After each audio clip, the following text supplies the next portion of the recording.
Bienvenue à tous, merci de nous rejoindre. Ce soir, nous nous intéressons à un sujet qui touche beaucoup d'entre vous. Nous parlerons de diabète avec plus de 420 millions de personnes atteintes dans le monde.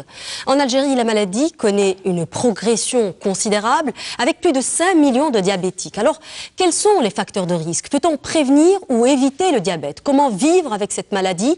Quelles sont les règles d'une bonne hygiène de vie pour les diabétiques afin d'éviter ou de retarder simplement l'apparition des complications. Pour parler justement de tout cela, j'ai le plaisir de recevoir ce soir le docteur Boudjli Kahina. Vous êtes médecin interniste installé à votre compte à Alger. Bonsoir. Bonsoir, merci de l'invitation. Merci à vous d'avoir accepté mon invitation. J'ai également le plaisir de recevoir le docteur Mohamed Laifa. Vous êtes diabétologue, vous êtes également président de la Société algérienne de la recherche médicale, SARM. Bonsoir. Bonsoir et merci pour votre invitation.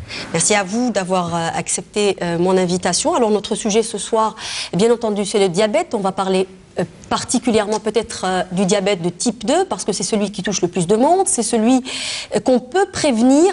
Mais avant peut-être d'entrer dans le sujet, devrions-nous dire un mot sur la SARM, docteur Laifa? Alors la SARM, c'est la Société algérienne de la recherche médicale. C'est une société savante qui vient de naître. Elle est, comme son nom l'indique, elle n'est pas une société thématique, mais elle possède un projet ambitieux de jouer le rôle de fédérateur de toutes les potentialités qui existent en Algérie et même celles de la diaspora pour les compétences qui existent en Algérie aussi et faire jouer le rôle d'un... Elle existe depuis 2 ans à peu près, c'est ça? Oui, exactement. Et puis c'est un organisme fédérateur pour rassembler et ces potentialités dont profitent beaucoup de pays même, mais pas l'Algérie. Voilà, on a un grand congrès qui est programmé l'année prochaine et qui va être une rencontre de toutes les potentialités pour pouvoir rendre ces potentialités au service du pays et de la santé. Oui, absolument. Alors, docteur Boudjli, pour revenir un peu au thème de ce soir, en l'occurrence le diabète, dans un premier temps, quelle est la différence déjà entre le diabète de type 1 et de type 2 pour que les gens sachent de quoi on va parler? En fait, le diabète de type 2, c'est le diabète le plus fréquent, c'est celui qu'on rencontre le plus. Ça touche 80% à peu près des diabétiques. 90% pratiquement de la population, on va dire, des malades diabétiques sont de type 2. Le diabète de type 1, il est la conséquence en fait, d'une maladie auto-immune. Donc, il touche plutôt les sujets jeunes, les enfants. Le diabète de type 2, par contre, il est la conséquence d'une insulinorésistance. C'est autre chose. C'est carrément autre chose, c'est sur un terrain génétique qui est prédisposé, donc il y a une susceptibilité génétique qui va être exprimée par un diabète lorsqu'on a la réunion de certains facteurs environnementaux qui vont venir déclencher cette maladie, entre autres surtout la consommation excessive de sucre et de lipides, on va dire. On va y revenir. Riche, gras et on va y revenir plus longuement en tout cas. Il y a aussi d'autres types de diabète, mais qui sont aussi très rares. Donc, ça existe aussi. Le diabète gestationnel ou... Diabète gestationnel, il y a aussi maudit, l'ADA aussi. Il y a d'autres types de diabète. Oui, qui sont moins connus en fait. Voilà. Alors, docteur Laifa, le taux de prévalence du diabète est passé de 8% en 2003, 10% en 2012, 14% entre 2017 et 2018. Comment on en est arrivé là, avec cette croissance, avec cette explosion de diabète? Comment on en est arrivé là finalement en Algérie? D'abord, c'est un phénomène mondial. Cette augmentation de la prévalence, elle concerne pratiquement tous les continents. Mais bien sûr, la région du Moyen-Orient et de l'Afrique du Nord sont les plus touchées, ainsi que l'Amérique latine et l'Asie, surtout du côté de l'Inde et de l'Extrême-Orient. Parce qu'il y a un changement total qui est de l'hygiène de vie partout dans le monde. Et ceci est combiné avec le changement des habitudes alimentaires. Les gens mangent de plus en plus de sucré, de plus en plus de gras. Le sucre, il est partout. Elle est une addiction qui est ajoutée à tout pour changer le goût, pour attirer plus, pour consommer plus. Et les gens commencent à consommer du sucre à un âge qui est très précoce et continuent à le faire, sans faire, en contrepartie, sans faire d'activité physique, sans bouger. On est pratiquement sédentaire à des âges de plus en plus précoces. Jeunes, oui. Oui, pour comprendre tout cela, justement, je vais vous proposer de regarder un reportage qui va revenir justement sur le diabète et les facteurs de risque. C'est un reportage signé Falida Ben-Meslam, regardez.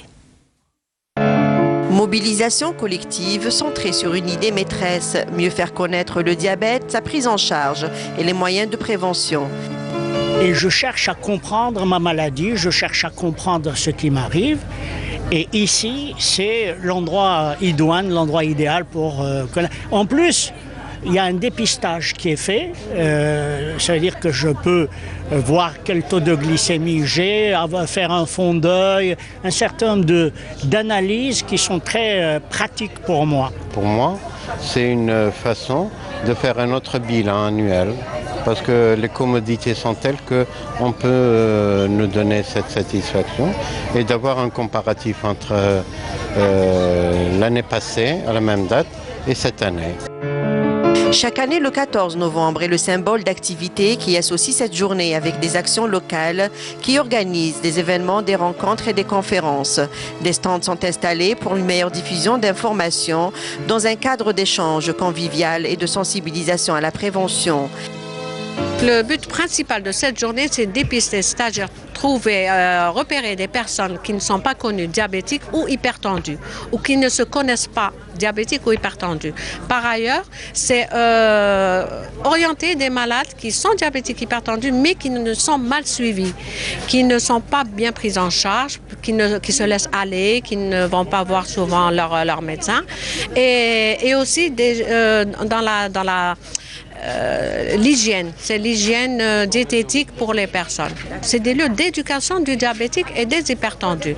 Leur faire apprendre comment gérer leur maladie, leur quotidien avec leur maladie, l'alimentation, bouger, voilà, c'est tout ça. Et leur relation familiale, bien sûr. Avec un chiffre croissant de personnes diabétiques dans notre société, le diabète est devenu un enjeu de santé publique. عندي السكر كي سمعت في التلفزيون في لي راديو جيت لهنايا بور كونفيرمي دابور باش نشوف وين راني رايح. Informations, prises en charge sont à l'ordre du jour. Beaucoup sont diabétiques sans le savoir, d'où l'importance de la prévention pour identifier les risques au plus tôt. Je rappelle que ce reportage a été tourné le 14 novembre dernier, donc la journée de lutte contre cette maladie. C'est un reportage qui a été tourné à l'occasion d'une journée de dépistage organisée au jardin du Hamma. Le diabète de type 2 ne s'installe pas du jour au lendemain, hein, docteur Laïfa, d'où l'importance justement d'un dépistage. On entend souvent dans la société des gens qui disent mon diabète s'est déclenché après un choc, mon diabète s'est déclenché après un décès. À quel point cela peut être juste ? Il peut être déclenché à l'occasion d'un choc, d'une situation difficile, d'une infection, là où l'organisme est sollicité pour donner le maximum de son mieux. Là, quand on a une défaillance, elle apparaît dans des conditions pareilles. Mais jamais elle ne peut être la cause directe. Donc les chocs et tout ça sont des facteurs déclenchants, mais ils ne peuvent jamais être un facteur causal. Donc c'est la preuve que le diabète était déjà là, parce que, encore une fois, le diabète prend du temps pour s'installer, une dizaine d'années à peu près, docteur Boudjelli. En fait, il y a des éléments qui sont précurseurs de ce diabète et qui sont là présents plusieurs années. On dit souvent à nos malades qu'on est toujours en retard. En matière de diabète, on est en retard pour la prise en charge parce que les malades, souvent déjà, ils sont diagnostiqués alors qu'ils sont diabétiques avant, mais déjà avant qu'ils ne soient diabétiques, c'est-à-dire pour des chiffres qui sont bien reconnus, donc ils passent par une période d'insulinorésistance.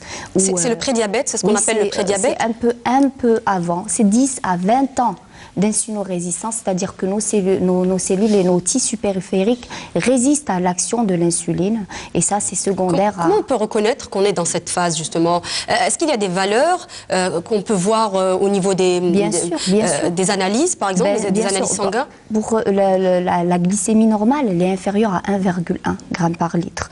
Donc, et la définition pour le diabète, c'est au-delà de 1,26. Ben, entre les deux, ces patients-là sont intolérants, on va dire, ou c'est le prédiabète. D'accord. On peut également, c'est extrapoler même pour l'hémoglobine glyquée. C'est l'hémoglobine glyquée, c'est en fait, c'est ce qui reflète la moyenne, on va dire, des glycémies au bout de 3 mois. Oui. C'est la même chose. Donc, ça ne sera pas un diabète avéré, mais ça sera quand même des chiffres qui sont anormaux, qui ne permettent pas de définir ou de classer le malade en diabète de type 2, mais quand même, il y a une anomalie. Ça s'appelle le prédiabète. Docteur Laifa, qu'est-ce qu'il y a lieu de faire dans cette période? Parce qu'il y a quand même une part de réversibilité. Alors déjà, est-ce qu'on peut éviter qu'on ait un diabète si on agit tôt, justement? D'abord, on peut éviter son apparition à un temps T, déjà. Mais parce que, comme dit Dr Bouchedlé, c'est par rapport à un état prédiabétique, n'est pas uniquement un état biologique. Ce n'est pas uniquement des glycémies dont elle parlait, de l'intolérance au glucose, c'est-à-dire cette incapacité de pouvoir brûler le glucose à temps et dans les limites d'un temps imparti qui est valable pour tous. Donc un prédiabétique, c'est quelqu'un qui fait que la glycémie baisse, mais baisse, elle prend beaucoup plus de temps pour baisser, dans un premier temps. Et ceci peut durer effectivement plusieurs années. Reste, que faut-il faire? Il faut d'abord se reconnaître.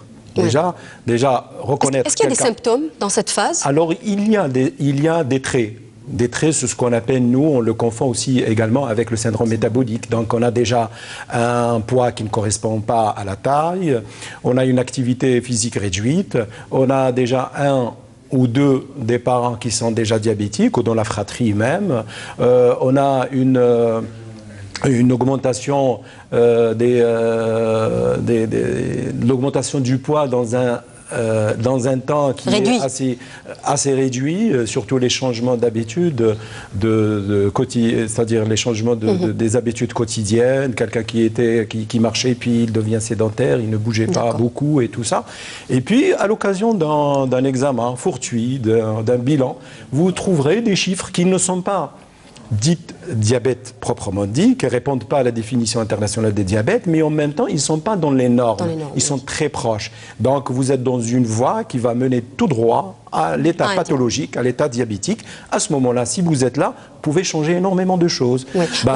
On va y revenir. Je vais vous proposer juste de regarder un spot publicitaire de Saïdal. Regardez. Leader national du médicament générique.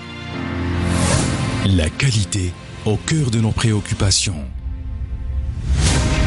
Défis et réalisations. Projets en perspective. Votre confiance est notre force. Notre expérience au service de votre santé. Saïdal, science et santé. Périmètre abdominal.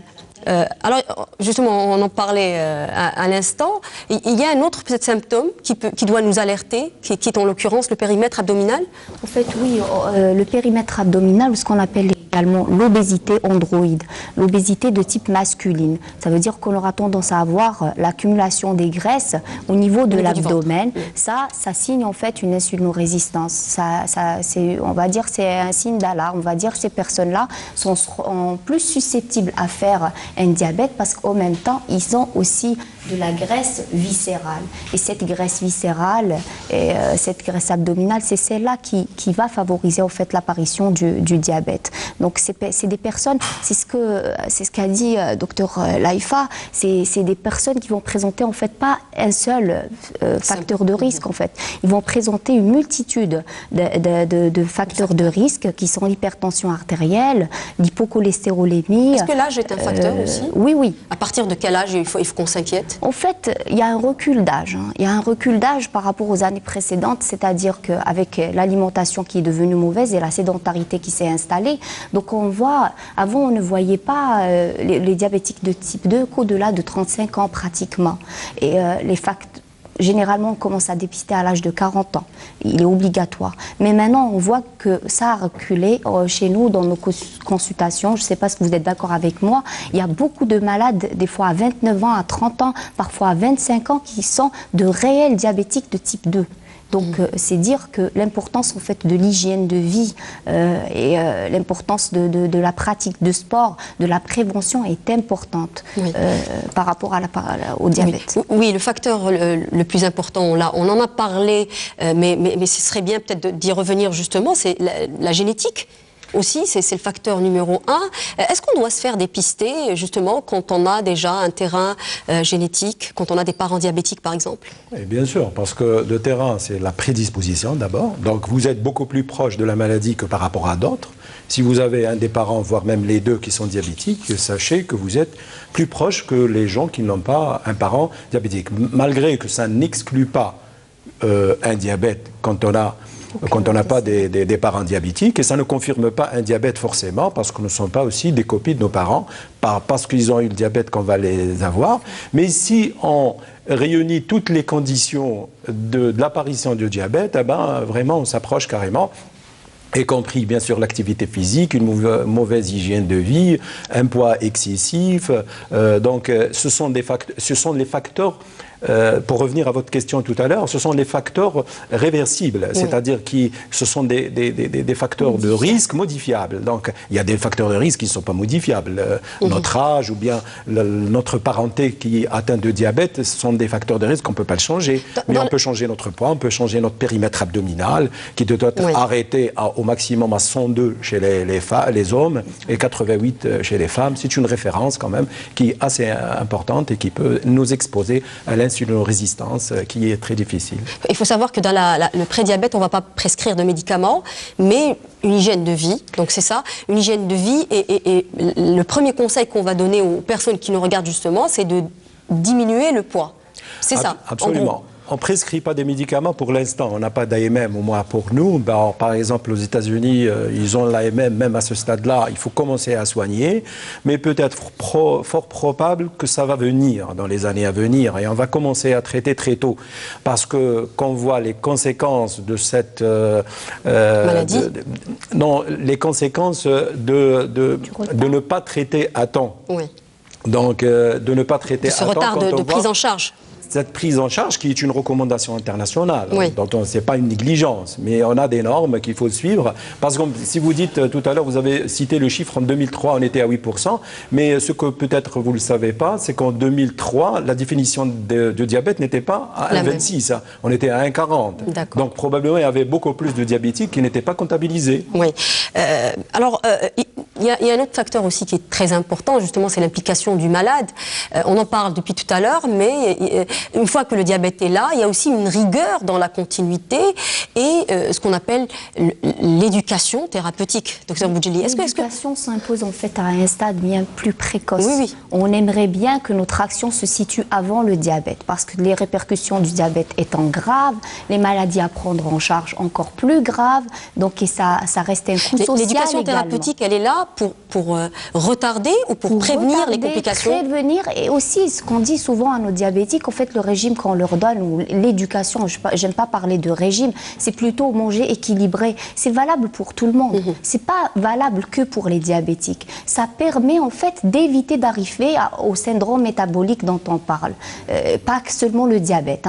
Donc les dyslipidémies, l'hypertension artérielle, l'hypercholestérolémie, le diabète et tout ça. Donc c'est faire un équilibre alimentaire, manger sainement et faire une bonne activité physique. C'est ça ce qui est important en fait. Ce qu'on mange dans notre assiette, en fait, c'est très important pour plus tard. Voilà. Oui, absolument. Alors, est-ce que vous pensez, docteur Laifa, que finalement, les malades, enfin les diabétiques algériens consultent ou se prennent en charge, ou alors ils attendent généralement l'apparition des complications pour se prendre en charge? Alors là, il y a plusieurs facteurs qui rentrent en jeu. Il y a des patients qui sont assez conscients de l'évolution de la maladie, surtout ceux qui ont déjà ce diabète dans la famille. Et puis, c'est un état d'esprit. Et c'est un rapport qui est établi dès le départ par rapport à la personne, par rapport à la maladie. Et il y a des gens qui acceptent ce combat. Ils réussissent en général. Hein.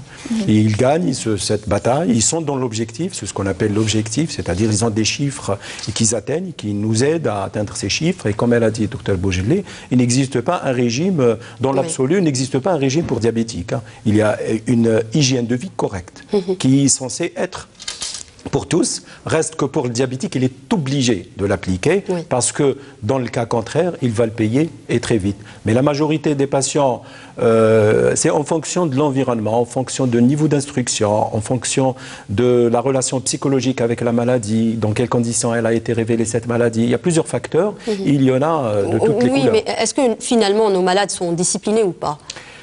Ça, c'est le rôle de tous, en réalité. Nous aussi, en tant que professionnels de la santé, c'est notre rôle aussi. Parce que, comme on dit, il n'y a pas de mauvais élèves, il n'y a que les mauvais enseignants. On peut aussi l'appliquer, que notre responsabilité est engagée afin de bien convaincre le patient et de le rendre conscient de l'évolution de sa maladie, qu'on ne peut pas vaincre une maladie, que les armes qu'on a, ce sont les médicaments, à temps et des contrôles réguliers, ainsi qu'une hygiène de vie correcte. C'est toutes les armes qu'on possède.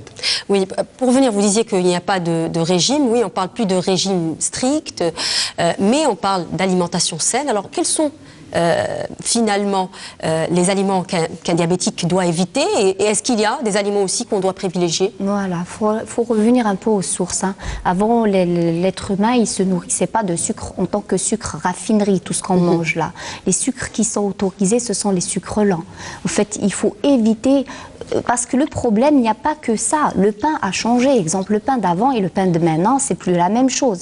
Donc, il faut savoir que le sucre est un peu présent un peu partout, dans tout ce qui est industrialisé, dans tout ce qui est parfois même régime.